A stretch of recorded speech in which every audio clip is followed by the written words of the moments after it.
தாப்பால போட்டு சும்மா லொட்டு லொட்டு ஆட்டிக்கிட்டே இருந்தா வீட்டுல சண்டை வரும்.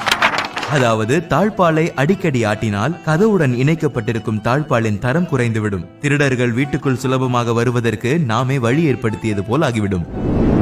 ஆம பூந்த வீடு விளங்காது. ஆமைகளுக்கு இயற்கையாகவே திசை காட்டும் சக்தி உள்ளதால் மீனவர்கள் முத்துக்குளிப்பவர்கள் போன்ற கடலுக்குள் செல்லுபவர்கள் வளர்த்தார்கள். கடலுக்குள் செல்லுபவர்களின் வாழ்க்கைக்கு உத்தரவாதமும் இல்லை என்பதால் பெண் கொடுக்க மாட்டார்கள். ஆமை இருக்கும் வீடு அதனால் வேண்டாம் என்று சொல்லிவிடுவார்கள். இதுவே ஆமை புகுந்த வீடு விளங்காது என்று ஆகிவிட்டது. வீட்டுக்குள்ள நகம் வெட்டினா வீடு விளங்காது. வெட்டி துண்டாகும் நகம் எங்காவது தெரித்து விழும். சமயங்களில் உணவுப் பொருட்களில் கூட கலக்க வாய்ப்புண்டு. காலில் கூட அது ஏறி வில்லங்கத்துக்கு வழிவகுத்துவிடும். நகத்தை கடிச்சா தர்திரம். நகை இடுக்குகளில் உள்ள அழுக்கு வாய் வழியாக உடலுக்குள் சென்று பல்வேறு விதமான நோய்களுக்கு வழி ஏற்படுத்திவிடும். உச்சி வெயில்ல கிணறு எட்டி பார்க்க கூடாது.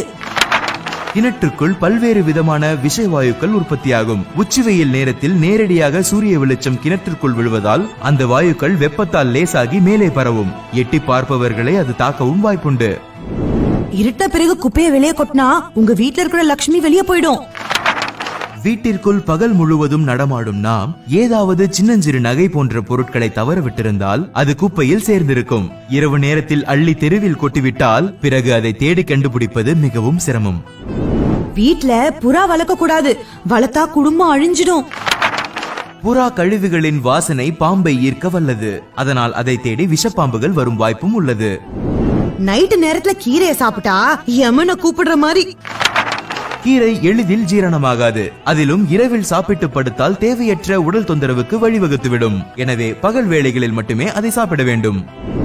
புளிய மரத்து கீழே தூங்குனா பேய் அடிக்கும். புளிய மரம் இரவில் அதிக கார்பன் டை ஆக்சைடு வாயுவை வெளியிடும். ஆக்சிஜனை உட்கொள்ளும் நாம் புளிய மரத்தின் அருகில் உறங்கினால் மூச்சு திணறல் கூட ஏற்படலாம். அந்த மூச்சு திணறலையே பேய் என்று கூறுவார்கள். முருங்கை மரத்தை வாசல்ல வச்சா வீடுக்கு ஆகாது. மரங்களிலேயே மிகவும் மென்மையான மரம் முருங்கை மரம் என்பதால் அதிக காற்றினால் ஒடிந்து விழ வாய்ப்புண்டு. குழந்தைகள் ஏறினால் கூட பட்டென்று கிளைகள் முறிந்து விபத்துக்கும் வழிவகுத்துவிடும். தவிர அதில் வரும் கம்பிளி பூச்சி உள்ளிட்டவை எளிதாக வீடு தேடி வரும் வாய்ப்பும் உள்ளது. இப்படி தலைவிரி கோலமா பொண்ணுங்க இருக்கவே கூடாது. தலைவிரி கோலமாக இருக்கும் பொழுது முடி உதிரும். அதுபோக சமைக்கும் போதும் பரிமாறும் போதும் உணவில் தலைமுடி விழுந்து அருவருப்பு ஊட்டுவதை தவிர்க்க முடியும். வடக்குல தலை வச்சு படுத்தா பித்தம் புடிச்சிரும். பூமியின் காந்த சக்தியானது வடதுருவத்தை நோக்கி நிற்கிறது. வடதிசையில் தலை வைத்து படுக்கும் போது அதன் ஈர்ப்பு சக்தியானது நம் தலையையும் மூளையையும் தாக்குகிறது. அதனால் ஆரோக்கியம் குறையும், மனநலம் பாதிக்கப்படும். வாழை இலை போடாம விசேஷம் பண்ணக்கூடாது. வாழை இலையில் பினாலிக்ஸ் எனும் இயற்கை சத்து உள்ளது. ஆகையால் தொடர்ந்து வாழை இலையில் சாப்பிடுபவர்களுக்கு நோய் எதிர்ப்பு சக்தி கிடைக்கும். இதை தமிழர்கள் அனுபவத்தில் கண்டுணர்ந்து காலகாலமாக கடைபிடிக்கிறார்கள். மூட நம்பிக்கைகள் என நாம் நினைத்திருக்கும் அனைத்து விஷயத்திற்கு பின்னாலும் நம் முன்னோர்கள் கண்டறிந்த வாழ்வியலும் அறிவியலும் இருக்கிறது என்பதை புரிந்து கொள்ள வேண்டும். முன்னோர்களின் இத்தகைய அறிவுக்கு ஒரு லைக், இதை மற்றவர்களுக்கு சொல்ல ஷேர். இன்னும் இது போன்ற உங்களுக்கு தெரிந்த மற்ற விஷயங்களை கமெண்ட்.